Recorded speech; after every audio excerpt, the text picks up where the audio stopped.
Good morning. My name is Hugh Taft-Morales, and my pronouns are he and him.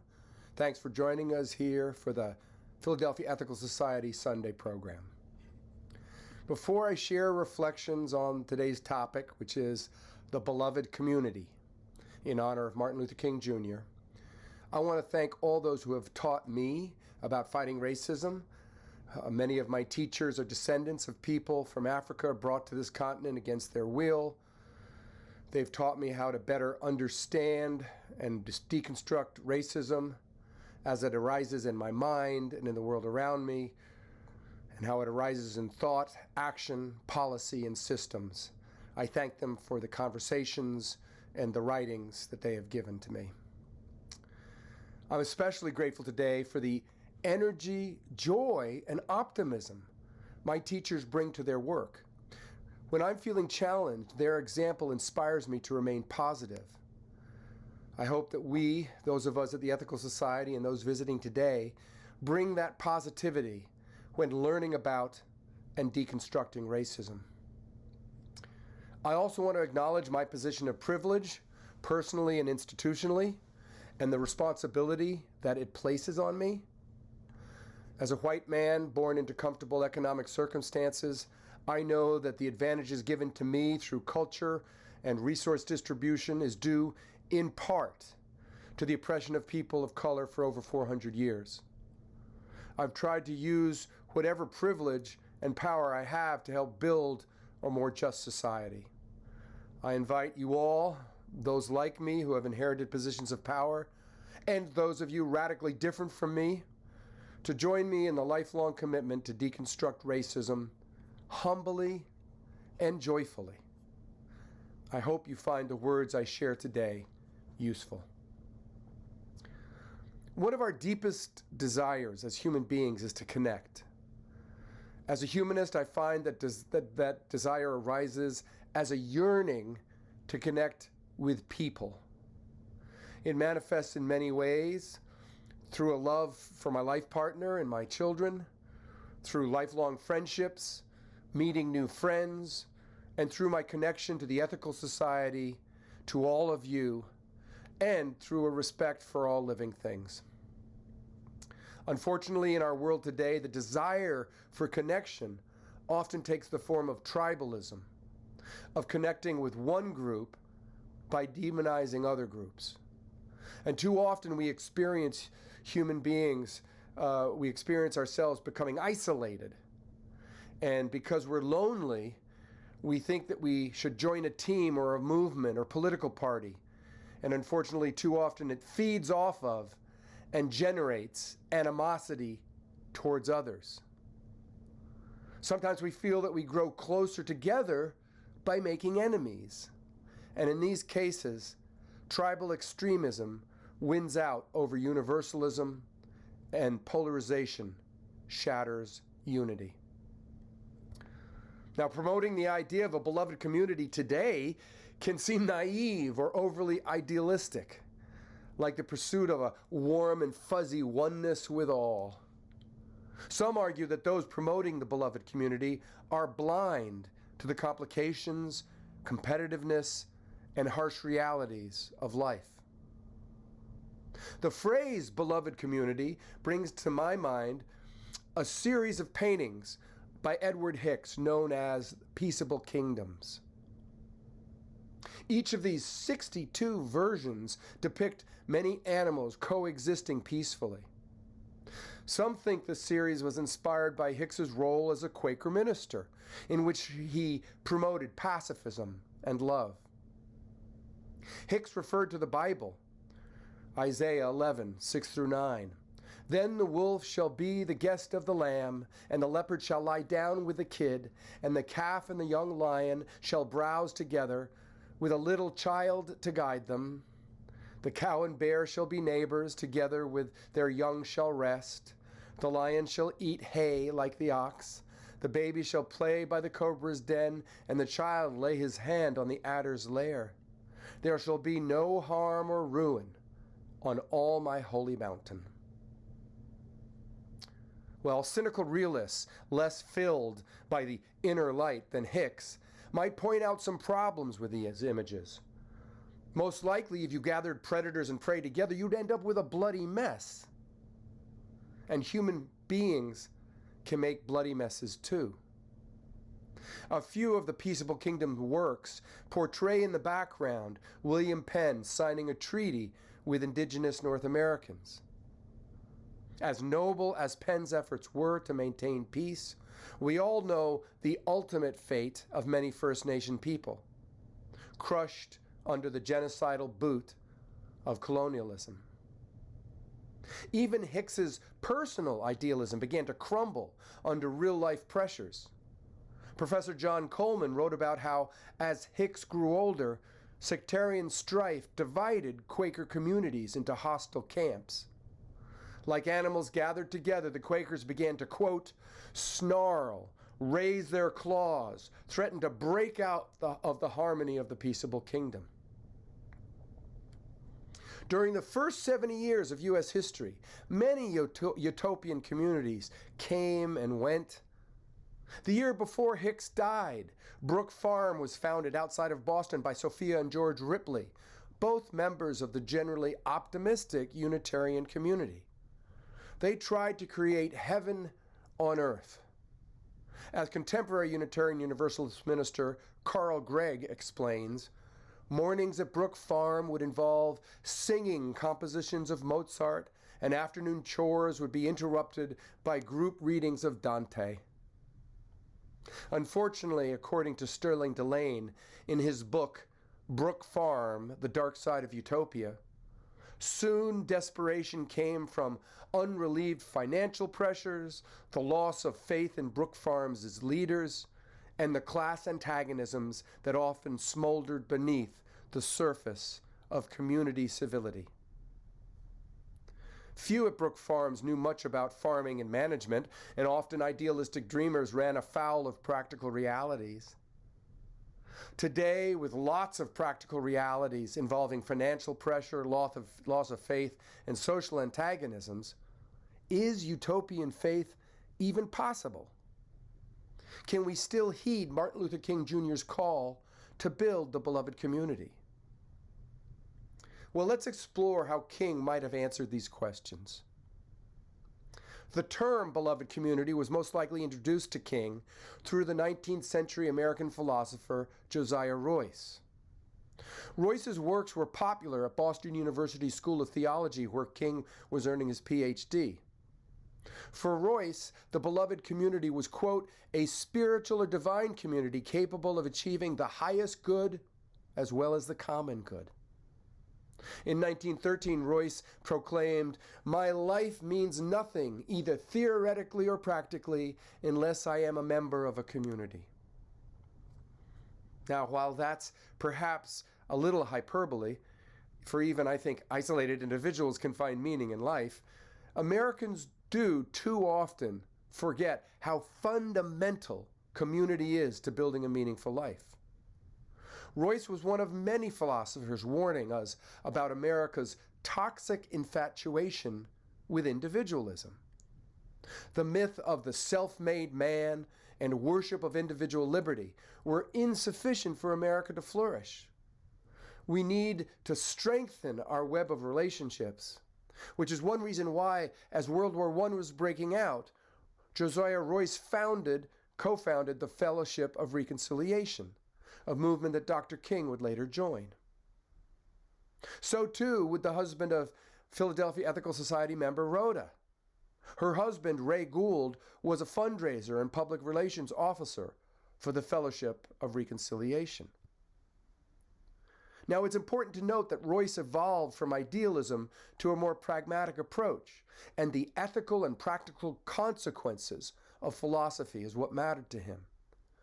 I think that practical aspect of Royce appealed to King, especially regarding the beloved community. King did not see the beloved community as merely idealistic. It was a practical necessity for human survival. According to the King Center in Atlanta, quote, For Dr. King, the beloved community was not a lofty utopian goal, to be confused with the rapturous image of the peaceable kingdom, in which lions and lambs coexist in idyllic harmony. Rather, the beloved community was for him a realistic, achievable goal that could be attained by a critical mass of people committed to and trained in the philosophy and methods of nonviolence. Now, King learned much about the practical effectiveness of nonviolence when studying Mahatma Gandhi. King's Christian philosophy of love blended well with Gandhi's methods of social transformation. In Brooklyn, in 1957, King explained, "Christ showed us the way, and Gandhi in India showed it could work." By forcing injustice out into the open and by suffering for justice, Gandhi was able to free India from British colonial rule, an amazing testament to the pragmatic power of nonviolence to move towards the beloved community. John Lewis appreciated the applied nature of King's approach. In the final paragraph of his autobiography, Walking with the Wind, Lewis recalls an African proverb: "When you pray, move your feet." And Lewis moved his feet during many civil rights marches. To the nation he loved, Lewis implored, if we care about the beloved community, we must move our feet, our hands, our hearts, our resources to build and not to tear down, to reconcile and not to divide, to love and not to hate, to heal and not to kill. In the final analysis, we are one people, one family, one house, the American house, the American family. Lewis credited King for teaching him that democracy is not a state, it is an act. And each generation must do its part to help build what we call the beloved community, a nation and world society at peace with itself. The emphasis on expressing faith through action is why I was attracted to the Ethical Society. While we at the Society could always do better, we believe in deed before creed, that best serves those in need. Deed before creed. I never understood the efficacy of phrases like, "Our thoughts and prayers are with you." I mean, whatever your religious or non-religious perspective, we know that only by acting do we feed the homeless, house the homeless, and build peace. During much of my childhood, I saw how the anti-war movement pressured the United States to end the war in Southeast Asia. Many believed that King's anti-war stance, however, was one reason why he was assassinated. And King's death shook the faith of many people. Could practical nonviolent methods still be used to achieve achievable goals? To achieve idealistic goals? The Vietnamese monk Thich Nhat Hanh was devastated by King's death. As he wrote to his friend Ray Gould of the Fellowship of Reconciliation, right after King was shot, Hanh wrote, "I did not sleep last night. They killed Martin Luther King. They killed us. I'm afraid the root of violence is so deep in the heart and mind and manner of this society. They killed him. They killed my hope. I do not know what to say." If you haven't read the whole letter, I'm putting that letter into the chat, or you can email me and I'll send you the link. Now, Hanh, upon reflection and after healing meditation, declared, "I vowed to myself that even in exile I would redouble my efforts and put all my energy into the practice of building the beloved community we had discussed together." Though he and King only met twice, they shared a deep friendship. This was documented in a new book, Brothers in the Beloved Community, The Friendship of Thich Nhat Hanh and Martin Luther King Jr. by Mark Andrus. Andrus noted the immediate and genuine warmth between them. Thich Nhat Hanh, now in his mid-90s after a debilitating stroke, has lived to see his friendship with King memorialized in 2015 at the Magnolia Grove Monastery in Batesville, Mississippi. And there's a statue of the two of them as a centerpiece in what's known as the Beloved Community Garden. Both King and Hanh promoted a deep and profound type of love that can transform opposers into friends. A type of love that can build the beloved community. It's not a filial love, the reciprocal love between friends, and it was not eros, the erotic love of bodily intermingling. Rather, it was universal goodwill known as agape. For King, agape was, quote, an overflowing love which seeks nothing in return, the love of God working in the lives of men. As a humanist who does not profess a belief in God, I still appreciate that the love King emphasized was not one of emotion like a filial love, nor was it a love of desire like eros. Agape was a love that speaks to our moral conscience, a love that answers to our ethical yearnings. As King explained, quote, I'm not talking about emotional bosh when I talk about love. I'm talking about a strong, demanding love. It was this kind of love that King held up when referring to what was self-evident in the Declaration of Independence, that all people are created equal. It's a type of love wrapped up in Gandhi's satyagraha, or truth force, something that impels us to build justice. Recently, I've been thinking deeply about what it means to be impelled, what a demanding love looks like in life.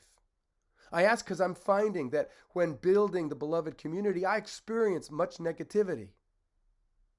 In this time of strife and conflict, we often experience more accusation than affirmation, more retribution than contributions, more anger than love. The righteousness I see on many sides of social debates are rooted in win-lose paradigms.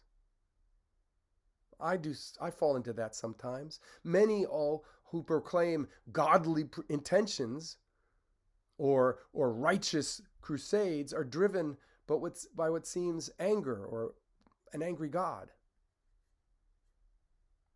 So for the final part of my talk, I want to explore how to use King's wisdom to emphasize positivity, not indignation, and love, not hate.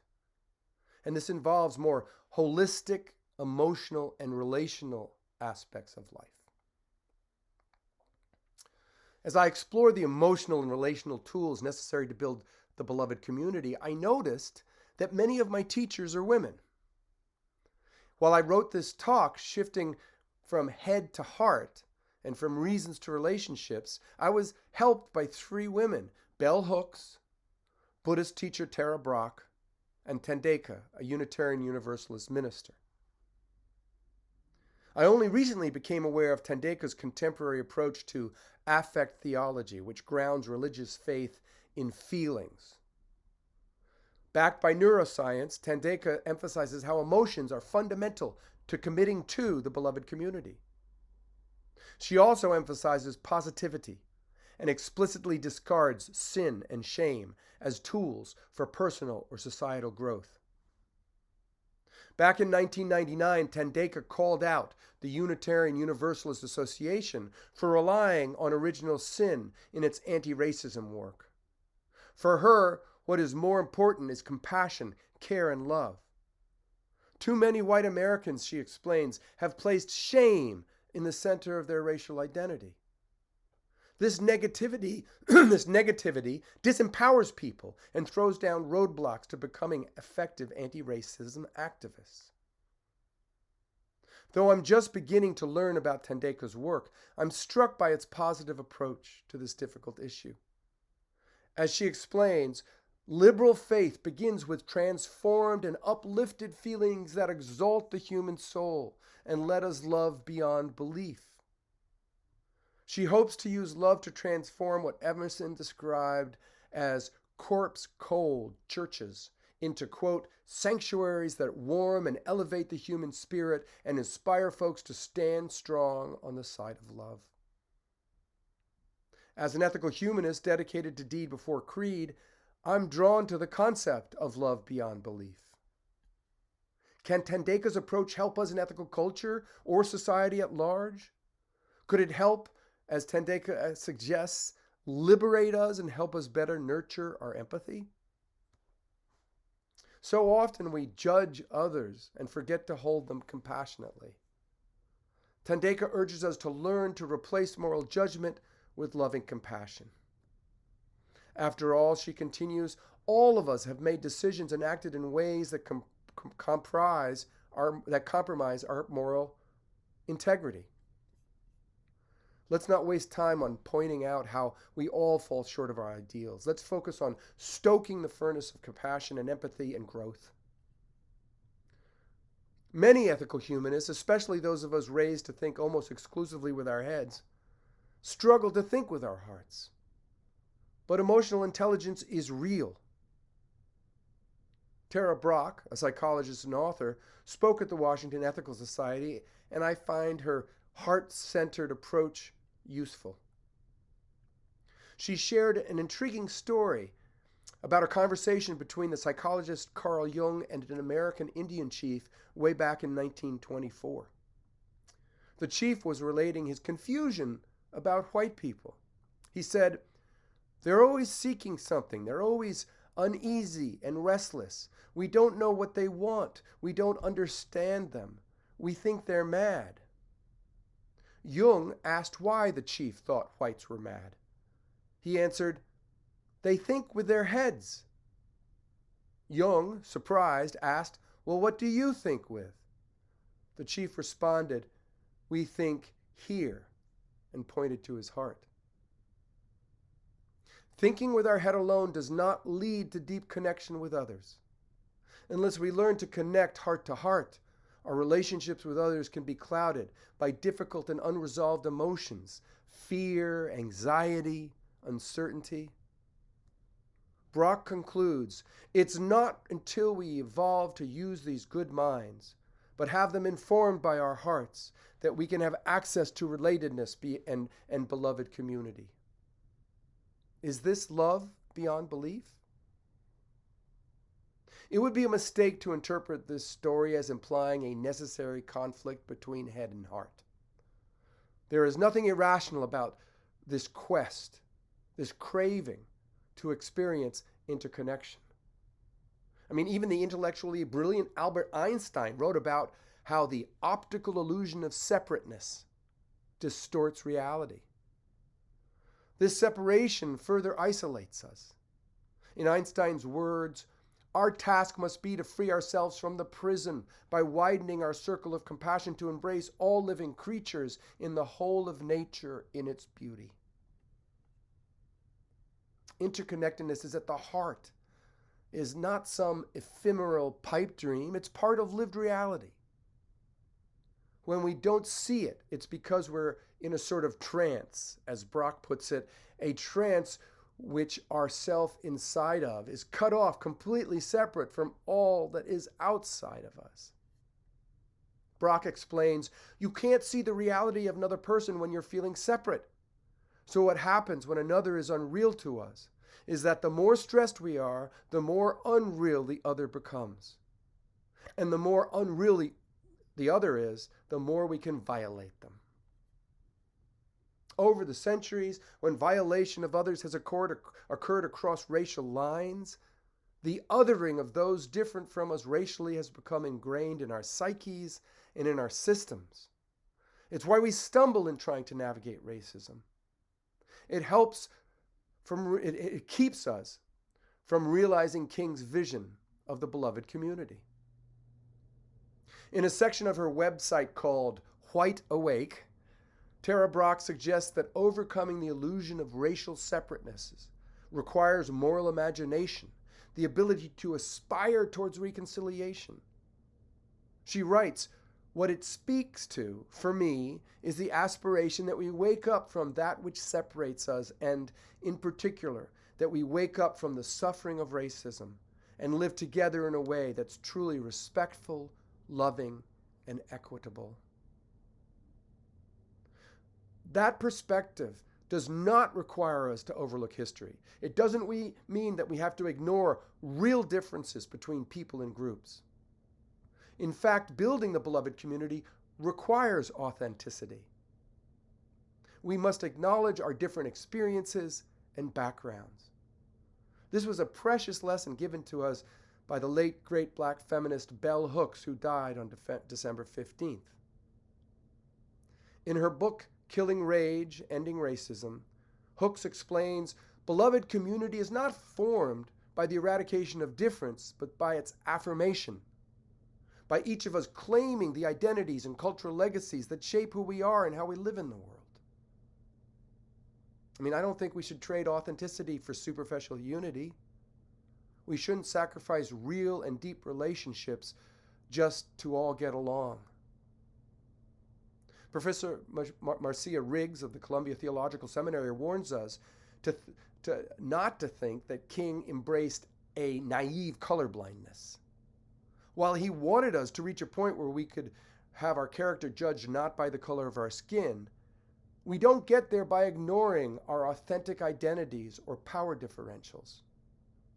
As Riggs puts it, when we become a society that acknowledges and respects the differences, identities, and cultural legacies among us, then we will have the basis for becoming a beloved community that is a moral community. The differences include power inequalities, historic inequities, and intergenerational trauma. This may be the most challenging part of the beloved community, engaging in a process of truth and reconciliation, of facing history and healing wounds. It's a challenge because often when we're wounded, we seek revenge and retribution. In South Africa, truth and reconciliation was a messy process. In some ways, it fell short. Just ask the family of Steve Biko, a black activist killed by state security officers, or ask some unrepentant advocates of apartheid. This is rigorous work, difficult work. To deconstruct American racism, we must confront difficult truths and work through conflict. It must involve introspection, self-criticism, and humility. But conflict is a part of life. It dominated the life of Dr. King. The King Center in Atlanta, built to continue his legacy, explains Dr. King's beloved community was not devoid of interpersonal, group, or international conflict. Instead, he recognized that conflict was an inevitable part of human experience. But he believed that conflicts could be resolved peacefully and adversaries could be reconciled through a mutual, determined commitment to nonviolence. No conflict, he believed, need erupt in violence, and all conflicts in the beloved community should end with reconciliation of adversaries cooperating together in a spirit of friendship and goodwill. While we want to try to create safe spaces in which we do this work, for many people, especially historically oppressed people, there is no such thing as a safe space. They carry in their bodies trauma, not safety. So maybe instead of creating safe spaces to deconstruct racism, we should together create courageous space and loving space. As Dr. Riggs suggested, quote, "We will engage one another courageously, not judgmentally. We engage from committed but not absolutist ethical postures. We listen to criticism from others and reflect upon it as part of self-criticism. When our criticism leads to conflict, we live into the tensions of that conflict because moral growth is a byproduct of transformative conflict." It is that transformation that the beloved community requires. Our challenge to hold aspiration for a better world in one hand and realistic appraisal of this wounded and broken world in another. That's our challenge. If we can do this, maybe we can live up to President Obama's challenge of March 2015 at the Edmund Pettus Bridge to be, quote, "strong enough to be self-critical and to remake this nation to more closely align with our highest ideals." If this challenge seems overwhelming, let me leave you with one idea that has helped me. The beloved community already exists. It exists in some small communities, but importantly, it also exists in our moral imagination and in our aspirations. It's not that there's not enough love in the world. The love is there. Some say it's the flip side of fear, and there's plenty of fear. And so we need not generate the ideal of the beloved community anew. It animated our ethical heroes of the past. It burns in our hearts. It feeds our craving for justice, our yearning for connection, and our hopes for a better world. Tara Brach recalled a verse from the Persian poet Rumi. Your task is not to seek for love, but merely to seek and find all the barriers within yourself that you have built against it. Brach reminds me that the loving and the awareness are already here. The beloved community is right here before us, in the present, between us, each other, actually or potentially. And what we need to do is remove the barriers that keep us from it. As we remove the barriers, we can tap into a love that renews us. It can help build faith and resiliency. This doesn't mean we won't get hurt. It means that the pain will no longer seem so unbearable. The departed Bishop Tutu explained it this way. Discovering more joy does not save us from the inevitability of hardship and heartbreak. In fact, we may cry more easily, but we will laugh more easily too. Perhaps we are just more alive. Yet, as we discover more joy, we can face suffering in a way that ennobles rather than embitters. We have hardship without becoming hard. We have heartbreaks without being broken. Thank you. Have faith and keep working.